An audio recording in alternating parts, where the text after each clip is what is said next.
बिस्मिल्लाहिर्रहमानिर्रहीम। अस्सलाम वालेकुम बच्चों, आज की क्लास में हम लोगों ने छोटे छोटे टॉपिक्स पढ़ने हैं आप लोगों के कोर्स में जो दिए गए हैं। उनमें से पहला टॉपिक है सब अटॉमिक पार्टिकल। सब क्या मतलब है? छोटा। अटॉमिक, एटम का छोटा पार्टिकल जिनसे एटम बना होता है।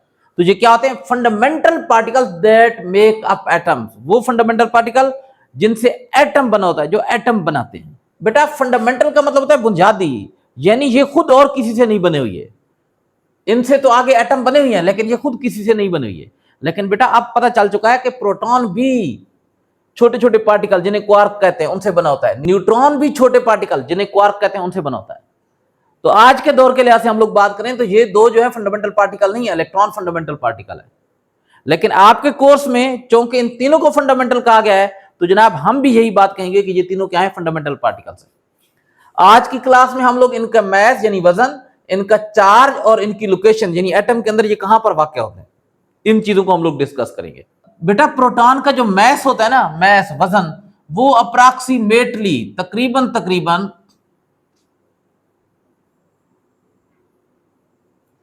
1 AMU के इक्वल होता है। इक्वल किसके इक्वल होता है? 1 AMU के इक्वल होता है। AMU atomic mass unit. बेटा डेली लाइफ में हम लोग जो मैस का यानी वजन का यूनिट इस्तेमाल करते हैं वो किलोग्राम होता है, लेकिन वो तो बहुत बड़ी यूनिट है। एटम और सब एटॉमिक पार्टिकल वो तो बहुत छोटे होते हैं, उनके लिए ये वाला यूनिट किलोग्राम वाला हम लोग इस्तेमाल नहीं कर सकते। तो उनके लिए एक अलग यूनिट बना दिया गया है जिसे कहते हैं एटॉमिक मैस यूनिट, यानी एटॉमिक मैस के लिए जो यूनिट इस्तेमाल होता है। और ये आप लोग इंशाल्लाह इसी चैप्टर में एक दो लेक्चर के बाद पढ़ेंगे डिटेल्स के साथ। अब 1 AMU का किलोग्राम से क्या ताल्लुक होता है? बेटा 1 AMU जो होता है ना, 1 AMU वो इक्वल होता है 1.6605 एक्सपोनेंट -27 किलोग्राम के। तो ये -27 बता रहा है कि ये किलोग्राम से बहुत छोटा है, बहुत छोटा है AMU। अब मैंने यहां पर क्या लिखा है कि ये अप्रॉक्सीमेटली 1 AMU के इक्वल होता है। 1 AMU के बिल्कुल एग्जैक्ट नहीं, लेकिन तकरीबन तकरीबन तकरीबन तकरीबन उसके नजदीक होता है। 1.6726 एक्सपोनेंट -27 किलोग्राम। जी जनाब। तो आप जरा देखें 1 AMU जो एग्जैक्टली इक्वल है 1.6605 और ये कितना है 1.6726, तकरीबन तकरीबन बराबर है। बहुत थोड़ा सा फर्क है, बहुत थोड़ा सा फर्क है। इस वजह से हम लोगों ने क्या लिखा है? Approximately equal to 1 AMU। Exact equal नहीं लिखा। अगर एग्जैक्ट इक्वल लिखते तो क्या मतलब कितना वजन होता? इतना वजन होता। थोड़ा सा मामूली से फर्क आ रहा है। और बेटा ये मैसेज आप लोगों ने प्रोटॉन, न्यूट्रॉन, इलेक्ट्रॉन के ये मैसेज आप लोगों ने याद रखने हैं, ये एमसीक्यूज में पूछे जा सकते हैं। जो न्यूट्रॉन का मैस होता है ना, वो तकरीबन तकरीबन प्रोटॉन के मैस के इक्वल होता है। इसके लिए भी हम लोग क्या लिखेंगे? Approximately,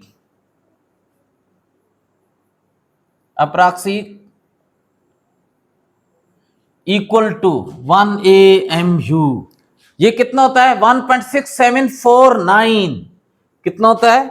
1.6749 exponent -27 kilogram.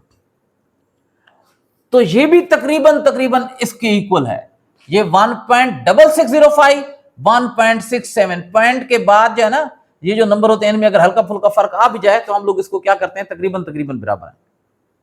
अब जरा देखें इसका मैस और इसका मैस नजदीक नजदीक है, 1.67 1.67। आगे पॉइंट के तीसरे नंबर पर थोड़ा सा फर्क आ रहा है।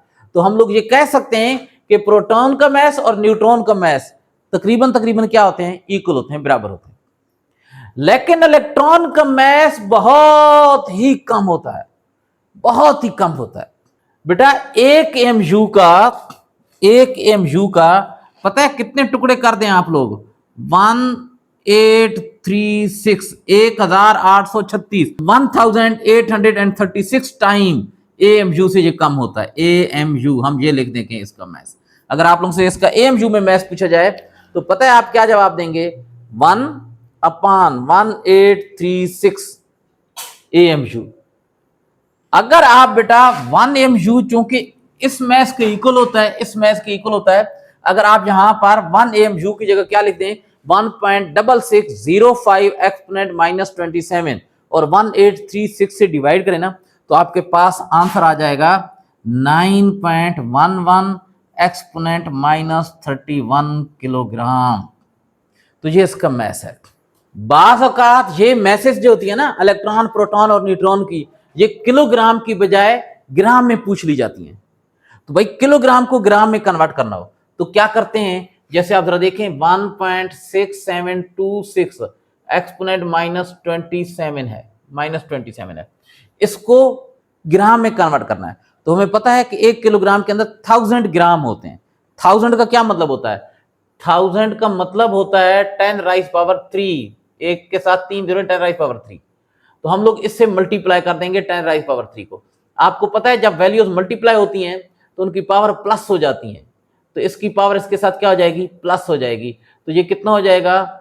+3 जब करेंगे ना पावर, तो कितना हो जाएगा? -24। तो अगर आप इसको ग्राम में लिखना चाहेंगे तो पता है कितना हो जाएगा? 1.6726 एक्सपोनेंट -24। ये भी इतना हो जाएगा 1.6749 एक्सपोनेंट -24 ग्राम। ये भी ग्राम में लिखेंगे। और इसको फिर कैसे लिखोगे जरा बताएं? 9.11 एक्सपोनेंट -31 +3, तो कितना हो जाएगा? -28 ग्राम। तो देखें अब आपको मैसेज मैंने बता दिए हैं, AMU में भी, किलोग्राम में भी और ग्राम में भी, तो ये आपको याद रखनी होगी। अब बच्चों इनके चार्ज की बात कर लेते हैं। तो प्रोटॉन पर कौन सा चार्ज होता है? पता है ना प्रोटॉन पर कौन सा चार्ज होता है? पॉजिटिव +1। और इलेक्ट्रॉन पर कौन सा चार्ज होता है? -1। यानी दोनों का चार्ज बराबर है, दोनों का चार्ज बराबर है। उसके अलावा बेटा न्यूट्रॉन पर कोई चार्ज नहीं होता, नो चार्ज, कोई चार्ज नहीं होता, या हम लोग कह देते हैं कि जीरो चार्ज होता है। कितना? जीरो चार्ज होता है। इसी वजह से तो ये neutron neutral, neutron neutral, neutral इसे कहते हैं। और बच्चों बता सकते हैं प्रोटॉन कहां पर होता है एटम में, न्यूट्रॉन कहां होता है और इलेक्ट्रॉन कहां पर होता है? प्रोटॉन होता है न्यूक्लियस के अंदर, न्यूक्लियस। ये भी किस में होता है? इन न्यूक्लियस। लेकिन इलेक्ट्रॉन न्यूक्लियस में नहीं होता। ये एटम का न्यूक्लियस है ना, ये वाला एटम का न्यूक्लियस है। इसमें कौन सी चीज होगी? प्रोटॉन। इसमें कौन सी चीज होगी? न्यूट्रॉन। लेकिन इलेक्ट्रॉन न्यूक्लियस में नहीं होता। न्यूक्लियस के गिर्द सर्कुलर ऑर्बिट होते हैं, उनके अंदर इलेक्ट्रॉन आराम से बैठा हुआ नहीं होता।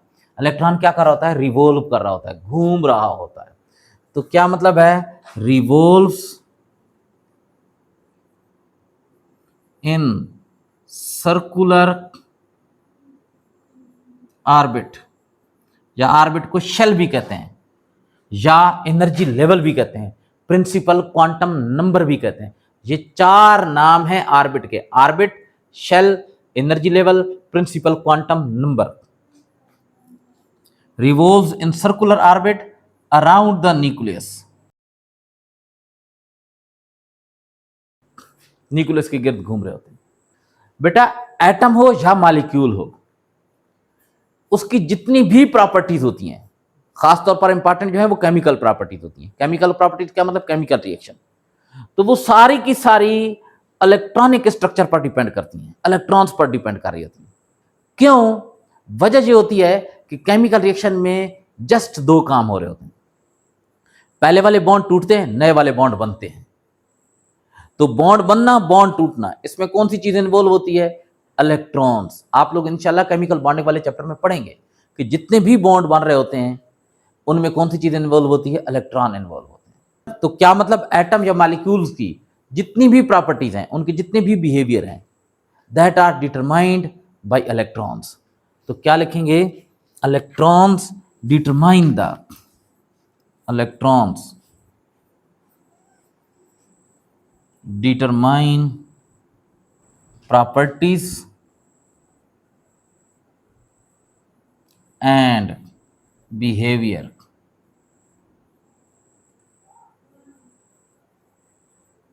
of atoms and molecules। बेटा ये जो प्रोटॉन और न्यूट्रॉन है ये कहां पर मौजूद होते हैं? न्यूक्लियस के अंदर। इस वजह से इन्हें न्यूक्लियॉन भी कहते हैं। Proton and neutron collectively called क्या कहलाते हैं? न्यूक्लियॉन्स। न्यूक्लियॉन्स। इनको न्यूक्लियॉन कहने की वजह क्या है? Because they are present in the nucleus. और बच्चों किसी भी एटम में जो प्रोटॉन की तादाद होती है ना, उसको एटॉमिक नंबर या प्रोटॉन नंबर कहते हैं। और एटम की जो आइडेंटिफिकेशन होती है वो एटॉमिक नंबर की बेस पर होती है। और न्यूक्लियॉन की तादाद जो होती है, यानी प्रोटॉन की तादाद प्लस न्यूट्रॉन की तादाद, इसे न्यूक्लियॉन नंबर या मास नंबर, मैस नंबर या मास नंबर जो भी आप बोलते हैं वो भी कर। और बेटा न्यूक्लियस के अंदर, अब ये न्यूक्लियस है, जैसे ये न्यूक्लियस है, इसके अंदर बहुत सारे प्रोटॉन होंगे। जैसे जरा देखें, ये प्रोटॉन है, ये प्रोटॉन है, ये प्रोटॉन है, इन सब पर प्लस चार्ज है। और साथ कौन सी चीज है यहाँ पर? इनमें ये न्यूट्रॉन है, ये न्यूट्रॉन है, ये न्यूट्रॉन है, ये न्यूट्रॉन है, ये न्यूट्रॉन है। तो ये आपस में मजबूती से जुड़े होते हैं। जो फोर्स न्यूक्लियॉन्स को, यानी प्रोटॉन और न्यूट्रॉन को न्यूक्लियस में आपस में जोड़ कर रखती है, उसको बोलते हैं strong nuclear force, bonded y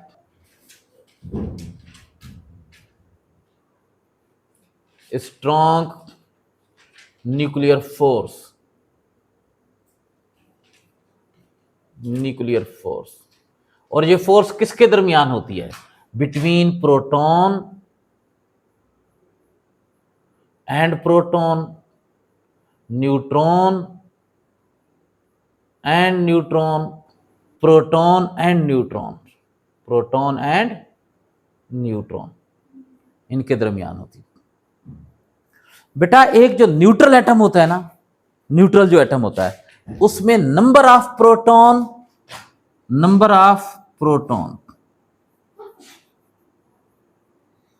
equal होता है नंबर ऑफ इलेक्ट्रॉन के। तो ये बेटा सारी कहानी थी सब एटॉमिक पार्टिकल की। तो बच्चों अभी हमने पढ़ना है relationship between subatomic particle. ये जो सब एटॉमिक पार्टिकल पढ़े हैं ना, प्रोटॉन, न्यूट्रॉन और इलेक्ट्रॉन, इनके दरमियान क्या रिलेशन है? तो तीन रिलेशन हम लोगों ने स्टडी करने हैं। एक इनके मैस में रिलेशन, एक इनके नंबर यानी इनकी तादाद में रिलेशन, और एक इनके चार्ज में रिलेशन। बेटा अगर मैस को देखें ना, तो जो प्रोटॉन का मैस है और जो न्यूट्रॉन का मैस है, अप्रॉक्सीमेटली दोनों 1 AMU के इक्वल है। क्या मतलब? दोनों का मैस तकरीबन ऑलमोस्ट इक्वल है। बिल्कुल एग्जैक्ट इक्वल तो नहीं है। आप जरा देखें ना, इसका जो मैस है प्रोटॉन का 1.6726, 1.6749, थोड़ा सा फर्क आ रहा है। तो हम लोग क्या लिखेंगे? तकरीबन क्या लिखेंगे? मैस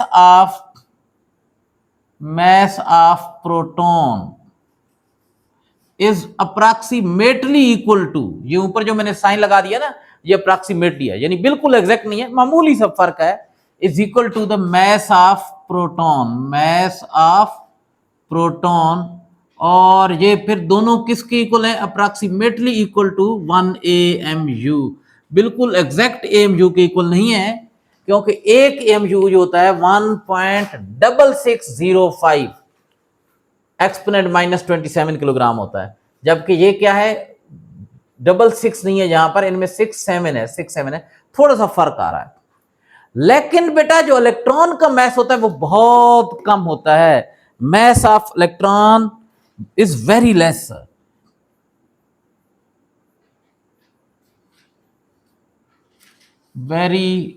लेस, इनके मुकाबले में बहुत कम होता है। कितना होता है? जरा देखें कि ये इक्वल होता है 1/1836 AMU। अगर कोई आप लोगों से पूछ ले कि इलेक्ट्रॉन का मैस और प्रोटॉन के मैस में आपस में क्या रिलेशन है, तो आपने कहना है कि इलेक्ट्रॉन का जो मैस है ना, वो प्रोटॉन के मैस के मुकाबले में 1836 गुना कम होता है। 1836 टाइम लेस होता है इलेक्ट्रॉन का मैस प्रोटॉन से। या इसी को अपोजिट आप इस तरीके से भी बता सकते हैं कि प्रोटॉन का मैस इलेक्ट्रॉन के मैस के मुकाबले में 1836 गुना ज्यादा होता है। न्यूट्रॉन की भी यही बात है। क्या मतलब है कि अगर आप तराजू के एक साइड पर एक प्रोटॉन रख दें और दूसरी साइड पर आप 1836 इलेक्ट्रॉन रखेंगे ना, 1836 इलेक्ट्रॉन, तो तब जाकर उनका वजन बराबर होगा। तो इलेक्ट्रॉन का वजन प्रोटॉन के मुकाबले में या न्यूट्रॉन के वजन के मुकाबले में बहुत ही कम होता है। बेटा यही वजह है कि जब हम लोग एटॉमिक मैस की बात करते हैं ना, तो हम लोग कहते हैं number of proton plus number of neutron. Electron की बात उसमें नहीं करते। क्यों? क्योंकि इसका जो मैस होता है ना, वो नेग्लिजिबल होता है। क्या होता है? नेग्लिजिबल, इसको आप लोग इग्नोर कर देते हैं, नेग्लिजिबल। नेग्लिजिबल, इसको इग्नोर कर दिया जाता है। यानी जो एटॉमिक मैस होता है ना, एटॉमिक मैस, तो mass of atom, mass of atom वो किसके इक्वल होता है? वो mass of protons plus mass of neutrons के इक्वल होता है। इलेक्ट्रॉन के मैस को निगलेक्ट कर देते हैं। वजह ये होती है ना बेटा, अगर एक एटम में 1836 इलेक्ट्रॉन होंगे तब एक प्रोटॉन के इक्वल होंगे। लेकिन आपको पता है कि अब तक जितने भी एटम डिस्कवर हो चुके हैं ना, उनमें ज़्यादा से ज़्यादा इलेक्ट्रॉन की तादाद 118 है। 118 इलेक्ट्रॉन है तो 118 प्रोटॉन, तो 118 प्रोटॉन का मैस बहुत ज़्यादा हो चुका होगा और 118 इलेक्ट्रॉन का मैस न होने के बराबर होगा। बेटा आपसे कोई सवाल भी कर सकता है कि एटॉमिक मैस किसके इक्वल होता है, तो आप क्या कहेंगे? Mess of proton plus mass of neutron. तो वो कह सकता है भाई एटम के अंदर तो इलेक्ट्रॉन भी होता है, तो आप कहेंगे कि सर इलेक्ट्रॉन का मैस न होने के बराबर होता है, बहुत थोड़ा होता है। इसकी एग्जांपल इसी तरीके से है कि अगर आप लोग किसी रेडी वाले से 5 किलोग्राम सेब लेते हैं और वो 5 किलोग्राम सेब पहले थैली में डालता है, थैली समेत 5 किलोग्राम का वजन करता है, तो आप क्या उससे ये कहेंगे कि अंकल नहीं नहीं इसमें तो थैली का वजन भी शामिल हो गया? भाई थैली का वजन ना होने के बराबर है 5 किलोग्राम सेब के मुकाबले में, इस वजह से उसको काउंट नहीं किया जा सकता। तो जनाब अगली बात है इनकी तादाद। तो बेटा जो न्यूट्रल एटम होता है ना, इन न्यूट्रल एटम, न्यूट्रल क्या मतलब? जिस पर कोई चार्ज नहीं होता। इन न्यूट्रल एटम होता क्या है? नंबर ऑफ प्रोटॉन किसके इक्वल होता है? इक्वल होता है, बिल्कुल एग्जैक्ट इक्वल होता है नंबर ऑफ इलेक्ट्रॉन्स के। नंबर ऑफ इलेक्ट्रॉन्स के बिल्कुल एग्जैक्ट इक्वल होता है। यानी नंबर ऑफ प्रोटॉन और नंबर ऑफ इलेक्ट्रॉन एक एटम के अंदर बराबर होते हैं जब एटम न्यूट्रल होता है। अगर चार्ज आ जाए तो फिर चेंज हो जाते हैं, आयन के अंदर बराबर नहीं होते। लेकिन बेटा न्यूट्रॉन की तादाद बाज केसेस में बराबर होती है, बाज केसेस में बराबर नहीं होती। But the number of neutron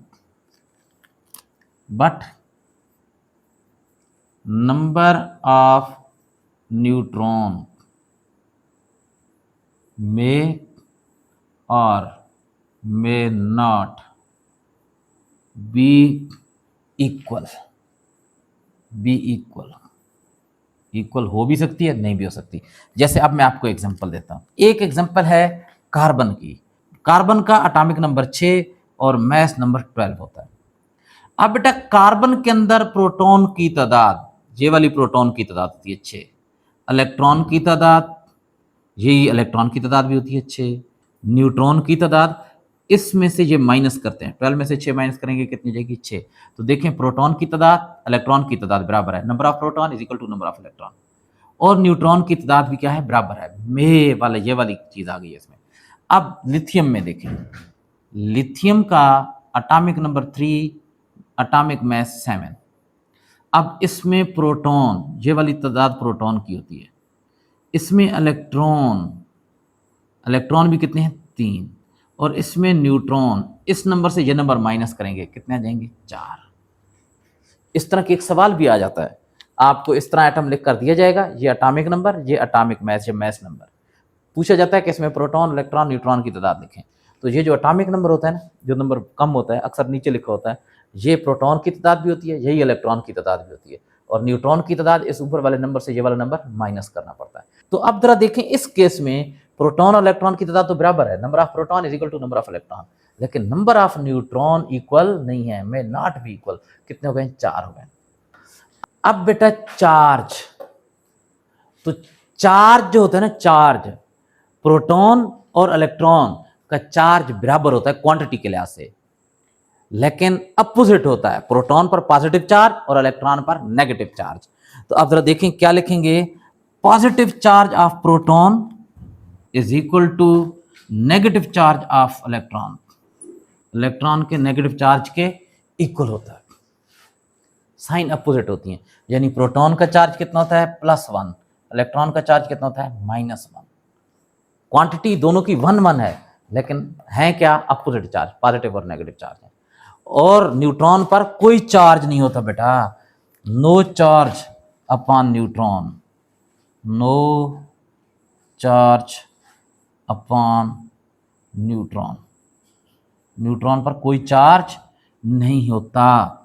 और एक बात याद रखें कि ये जो एटम आपस में कंबाइन होते हैं ना, बॉन्ड बनाते हैं मॉलिक्यूल्स के अंदर या कंपाउंड के अंदर, तो वो पता है बॉन्ड क्यों बनता है?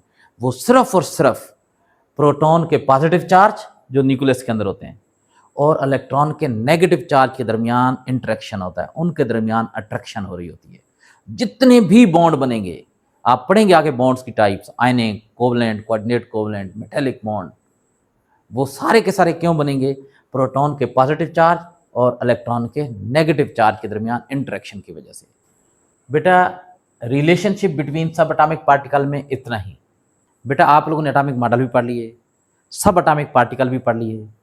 अब उन सब चीज़ों को एक ब्रीफ यानी एटम का एक सिंपल सा व्यू देख लेते हैं। तो बेटा एटम जो होता है ना, एटम वो दो पार्ट्स पर मुश्तमिल होता है, consist of two part, atom and atom consist of two parts, two parts. उनमें से एक जो पार्ट होता है ना, एक पार्ट वो कहलाता है न्यूक्लियस। कौन सा? न्यूक्लियस। और दूसरा जो पार्ट होता है ना, वो कहलाता है शेल्स या ऑर्बिट, या और मैंने क्या बताया? एनर्जी लेवल, या और क्या बताया? Principal quantum number. बेटा न्यूक्लियस जो होता है ना, वो सेंट्रल पार्ट होता है, एटम के सेंटर में पाया जाता है। ये एटम का सेंटर है, तो यहां पर ये न्यूक्लियस पाया जाता है, central part, central part of an atom. दूसरी बात, इसके अंदर प्रोटॉन और न्यूट्रॉन होते हैं, contain proton and neutron, proton और न्यूट्रॉन इसके अंदर होते हैं। अब बच्चों ये दोनों भारी पार्टिकल होते हैं। ये कौन से पार्टिकल हैं? Massive particle. ये दोनों मैसिव पार्टिकल, मैसिव क्या मतलब? भारी पार्टिकल। और इलेक्ट्रॉन का मैस ना बेटा प्रोटॉन और न्यूट्रॉन के मैस के मुकाबले में न होने के बराबर होता है। इस वजह से हम लोग कहते हैं mass of the whole atom is concentrated in the nucleus, क्योंकि भारी पार्टिकल न्यूक्लियस के अंदर होते हैं। Mass of the whole atom, of the whole atom is concentrated in the nucleus. और बेटा न्यूक्लियस पर पॉजिटिव चार्ज होता है, पॉजिटिव चार्ज। क्यों पॉजिटिव होता है? Due to positive charge of proton, positive charge of proton. Proton पर positive charge होता है ना, और न्यूट्रॉन पर कोई चार्ज नहीं होता। अगर न्यूट्रॉन पर नेगेटिव चार्ज होता है तो उसके पॉजिटिव चार्ज को क्या कर देता है? कैंसिल कर देता है। लेकिन अब ये इसको कैंसिल नहीं करेगा। और अगर इलेक्ट्रॉन भी इसी के अंदर होते तो इलेक्ट्रॉन का नेगेटिव चार्ज प्रोटॉन के पॉजिटिव चार्ज को कैंसिल कर देता। न्यूक्लियस पर कोई चार्ज नहीं होता, लेकिन इलेक्ट्रॉन इसके अंदर नहीं होते। अब बात ये कि इलेक्ट्रॉन कहाँ होते हैं? बेटा इलेक्ट्रॉन न्यूक्लियस के गिर्द सर्कुलर ऑर्बिट होते हैं, न्यूक्लियस के गिर्द सर्कुलर ऑर्बिट होते हैं। और उन ऑर्बिट के अंदर क्या कर रहा होता है? एक जगह पर आराम नहीं फरमा रहा होता, सो नहीं रहा होता, लेटा हुआ नहीं होता, या बैठा हुआ नहीं होता। क्या कर रहा होता है? घूम रहा होता है। Electrons revolves, electrons revolves in circular orbit around the nucleus, around the nucleus। और जो बात याद रखनी है वो ये है कि ये जो प्रोटॉन और न्यूट्रॉन है ना, इन दोनों को कोलेक्टिवली कॉल्ड क्या कहलाते हैं? कोलेक्टिवली, यानी दोनों को मजमूई तौर पर एक साथ collectively called nucleons। तो बेटा ये था ब्रीफ रिव्यू किस चीज का, एटम का। अब बच्चों चार्ज न्यूट्रलिटी ऑफ एटम। भाई हमने पढ़ा है कि एटम के अंदर क्या होता है, प्रोटॉन जिस पर प्लस चार्ज है, एटम के अंदर क्या होता है, इलेक्ट्रॉन जिस पर नेगेटिव चार्ज है। तो एटम पर तो प्लस चार्ज और नेगेटिव चार्ज दोनों होने चाहिए, लेकिन एटम तो न्यूट्रल होता है। तो उसकी वजह क्या है, एटम क्या पोजेस करता है, पॉजिटिव इलेक्ट्रॉन। एटम क्या पोजेस करता है, नंबर 1 पॉजिटिवली चार्ज प्रोटॉन, और दूसरी कौन सी चीज, नेगेटिवली चार्ज। लेकिन एज अ होल एटम क्या होता है, न्यूट्रल होता है। But as a whole atom is a neutral particle. इसकी क्या वजह है, वाई। अब इसका जवाब भी यहां पर लिख रहे हैं, बिकॉज कौन सी चीज, number of proton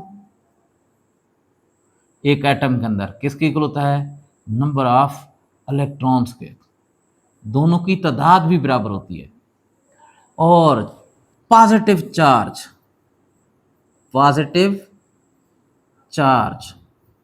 of a proton, एक प्रोटॉन पर जो होता है,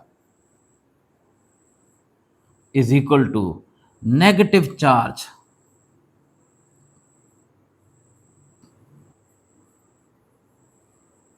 भाई इन दो बातों की वजह से ना एटम न्यूट्रल होता है, इस पर कोई चार्ज नहीं होता।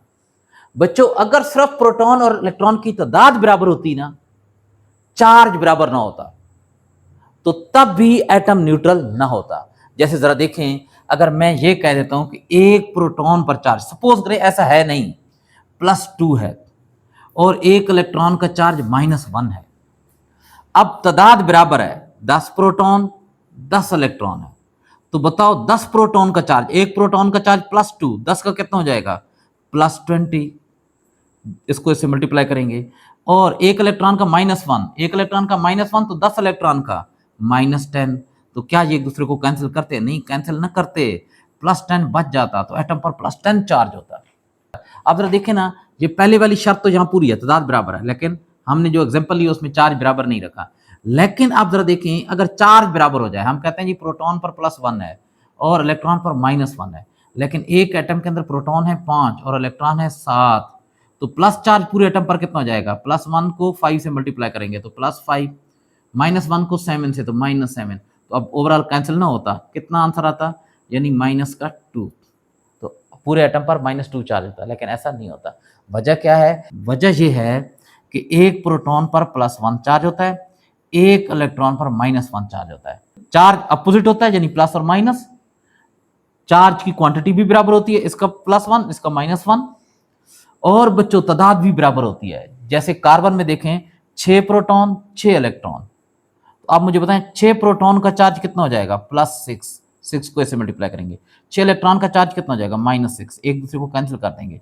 एटम के ऊपर कितना चार्ज होगा, 0। एज अ होल एटम क्या होगा, न्यूट्रल होगा। अब बच्चों अगर आपसे कोई ये सवाल कर ले कि एटम के अंदर तो प्रोटॉन होता है जिस पर प्लस चार्ज होता है, पॉजिटिव चार्ज होता है, एटम के अंदर तो इलेक्ट्रॉन्स होते हैं जिन पर नेगेटिव चार्ज होता है, तो फिर एटम न्यूट्रल क्यों है। तो आपका जवाब ये होना चाहिए कि सर इसकी दो वजह हैं। पहली वजह कि किसी भी एटम के अंदर जो न्यूट्रल एटम होता है उसके अंदर प्रोटॉन की तादाद और इलेक्ट्रॉन की तादाद बराबर, और एक प्रोटॉन का जो पॉजिटिव चार्ज है और एक इलेक्ट्रॉन का जो नेगेटिव चार्ज है वो दोनों मिकदार में बराबर होते हैं, और उनकी साइन दोनों की क्या होती हैं, अपोजिट होती है। तो ओवरऑल जो टोटल प्रोटॉन का पॉजिटिव चार्ज होता है एक एटम के अंदर, और ओवरऑल इलेक्ट्रॉन का जो नेगेटिव चार्ज होता है एक एटम के अंदर, वो दोनों बराबर होते हैं, एक दूसरे को कैंसिल कर देते हैं। एटम क्या होता है, न्यूट्रल। अब बच्चों हम लोग ने पढ़ना है nuclear force. Nuclear force, nucleus की फोर्स। बच्चों हम लोगों ने पढ़ा है ना कि एटम के दो पार्ट्स होते हैं, सेंट्रल पार्ट न्यूक्लियस और बाहर शेल होते हैं।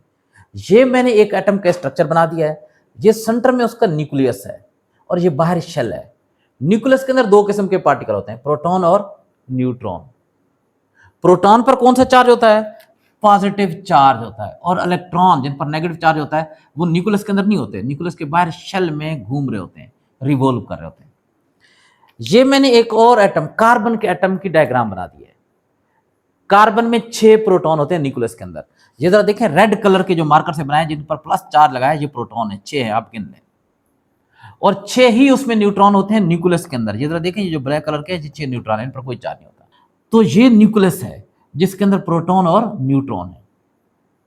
और बच्चों बात यह है कि ये बाहर इलेक्ट्रॉन, 6 इलेक्ट्रॉन 2 ऑर्बिट के अंदर रिवॉल्व कर रहे हैं, घूम रहे हैं। ये कार्बन का स्ट्रक्चर है। बेटा अगर आप न्यूक्लियस पर गौर करें ना, तो इसके अंदर सिर्फ पॉजिटिव चार्ज वाले पार्टिकल हैं, नेगेटिव चार्ज वाले पार्टिकल नहीं है। और आपको पता है जो सिमिलर चार्जेस होते हैं, एक जैसे जो चार्जेस होते हैं, वो एक दूसरे को क्या करते हैं? रिपेल करते हैं। तो यहां पर होना तो ये चाहिए कि इस प्रोटॉन और इस प्रोटॉन को एक दूसरे को रिपेल करना चाहिए, इन सब प्रोटॉन्स को एक दूसरे को रिपेल करना चाहिए। यहां पर बाजार कोई ऐसी चीज नजर नहीं आ रही जो इनको आपस में अट्रैक्ट करवा रही हो। सिर्फ कौन सी फोर्स नजर आ रही है? रिपल्जन की। और वो भी कौन सी? सिमिलर चार्जेस की वजह से जो फोर्स है। तो प्रोटॉन को रिपेल करना चाहिए, और जब प्रोटॉन रिपेल करेंगे तो क्या हो जाएगा कि ये जो न्यूक्लियस है ये टूट जाएगा, टुकड़े टुकड़े हो जाएगा, और एटम क्या हो जाएगा? तबाह हो जाएगा। अगर बेटा ऐसा हो तो अब तक तो जितने भी एटम डिस्कवर हो चुके हैं उन सब के न्यूक्लियाई क्या हो चुके होने चाहिए थे? तबाह हो जाने चाहिए थे, पूरी दुनिया तबाह हो जानी चाहिए थी। लेकिन बेटा दुनिया कई बिलियन ईयर से चलती आ रही है, उस वक्त से जो एटम बने हैं, और उस वक्त से इनके न्यूक्लियाई जो होते हैं ना वो स्टेबल है। क्या मतलब? वो टूटते नहीं। तो यहां पर ये एक बात समझ में आ रही है कि कोई ऐसी फोर्स है जो न्यूक्लियस के जो पार्टिकल होते हैं, प्रोटॉन और न्यूट्रॉन, जिनको हम लोग कलेक्टिवली न्यूक्लियॉन कहते हैं, उनको आपस में मजबूती से जोड़कर रखती है। तो वो वाली फोर्स जो होती है ना बेटा, वो वाली फोर्स कहलाती है स्ट्रॉन्ग न्यूक्लियर फोर्स। तो कैसे डिफाइन करेंगे? The force that binds the protons and neutrons in the nucleus is called strong nuclear force. The force that held the proton and neutrons together in the nucleus is called strong nuclear force। Strong nuclear force. अब बच्चों बात यह है कि ये force कौन सी है। इससे पहले साइंटिस्ट 3 किस्म की फोर्स जानते थे। ग्रेविटेशनल फोर्स, जिससे 2 चीजें अपने वजन की वजह से एक दूसरे को खींचती हैं। हम लोग तो कहते हैं ना कि वो फोर्स जैसे जमीन चीजों को अपनी तरफ खींचती है, वो ग्रेविटेशनल है। भाई सिर्फ वो ग्रेविटेशनल नहीं है। ग्रेविटेशनल फोर्स वो होती है कोई भी 2 चीजें अपने वजन की वजह से एक दूसरे को खींचती हैं। तो इनके वजन तो बहुत ही कम है, बहुत ही कम है। तो क्या मतलब? ग्रेविटेशनल फोर्स इनको आपस में जोड़कर नहीं रख रही। दूसरी फोर्स होती है इलेक्ट्रोस्टैटिक, चार्जेस के दरमियान जो फोर्स होती है। बेटा यहाँ इलेक्ट्रोस्टैटिक फोर्स तो है, लेकिन सिमिलर चार्जेस के दरमियान है तो रिपल्जन की है। अगर अपोजिट चार्ज होते ना, किसी चीज पर पॉजिटिव किसी पर नेगेटिव होते, तो हम कहते चलो वो इनको अट्रैक्ट कर रही है। तो क्या मतलब? इलेक्ट्रोस्टैटिक फोर्स ऑफ अट्रैक्शन भी यहाँ पर नहीं है। मैग्नेटिक फोर्स होती है। मैग्नेटिक फोर्स उस वक्त प्रोड्यूस होती है जब 4 पार्टिकल मूव करते हैं। ये तो अपनी जगह पर स्टैटिक हैं, साकिन है, स्टेशनरी है, तो इस वजह से मैग्नेटिक फोर्स भी नहीं है। तो इसका मतलब ये हुआ कि ये ना तो ग्रेविटेशनल फोर्स है, ना इलेक्ट्रोस्टैटिक फोर्स है, ना मैग्नेटिक फोर्स है। तो फिर साइंटिस्ट ने कहा कि यहाँ पर कोई और फोर्स मौजूद है, और उस फोर्स को नाम दे दिया गया स्ट्रॉन्ग न्यूक्लियर फोर्स। तो इसका मतलब स्ट्रॉन्ग न्यूक्लियर फोर्स कौन सी होती है? जो ना तो इलेक्ट्रोस्टैटिक फोर्स होती है, ना मैग्नेटिक फोर्स होती है, ना कौन सी फोर्स होती है? ग्रेविटेशनल फोर्स होती है। तो इसका मतलब ये चौथी फोर्स सामने आई। तो जरा देखें इसके कैरेक्टरिस्टिक कौन कौन से हैं। It is neither electrostatic, magnetic force.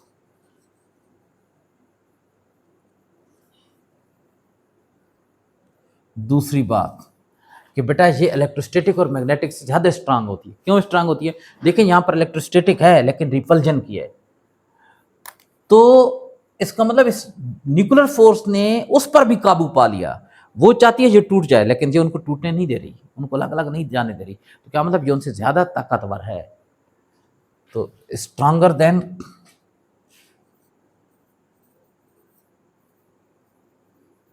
मजबूत होती है किससे? Electrostatic as well as magnetic force. यानी ये इलेक्ट्रोस्टैटिक से भी ज़्यादा स्ट्रांग है और मैग्नेटिक फोर्स से भी ज़्यादा स्ट्रांग है। तो इट इज प्रेजेंट बिटवीन, ये किसके दरमियान पाई जाती है भाई? प्रोटॉन और प्रोटॉन के दरमियान, न्यूट्रॉन और न्यूट्रॉन के दरमियान, प्रोटॉन और न्यूट्रॉन के दरमियान, जो न्यूक्लियस के अंदर चीज़ें होती हैं उन्हीं के दरमियान। प्रेजेंट बिटवीन कौन कौन सी? Number 1 between proton and proton, और B between neutron and neutron, और सी तीसरे नंबर पर कौन सी? प्रोटॉन एंड न्यूट्रॉन, इनके दरमियान ये पाई जाती है। अब बेटा ये फोर्स कहाँ से आ जाती है? तो इसके बारे में बेटा दो जो है ना वो कंसेप्ट हैं, दो राय हैं, मैं थोड़ा सा ब्रीफ कर देता हूँ। तो उनमें से एक तो कहते हैं कि ये जो प्रोटॉन और न्यूट्रॉन होते हैं ना, ये क्वार्क से बने होते हैं और उन पर प्लस और माइनस चार्ज होते हैं और वही इसको आपस में हेल्ड करके रखते हैं। लेकिन बेटा एक और थ्योरी भी है, उसे कहते हैं पैकिंग फ्रैक्शन, बाइंडिंग एनर्जी, और वो एनर्जी आती है मैस डिफेक्ट से। तो उस चीज़ को पढ़ने की जरूरत नहीं है, ये चीज़ें ना आपके कोर्स में है नहीं, इस वजह से मैं यहाँ पर डिटेल से पढ़ाऊंगा नहीं। तो बच्चों आज की क्लास में इतना ही। अल्लाह हाफिज़।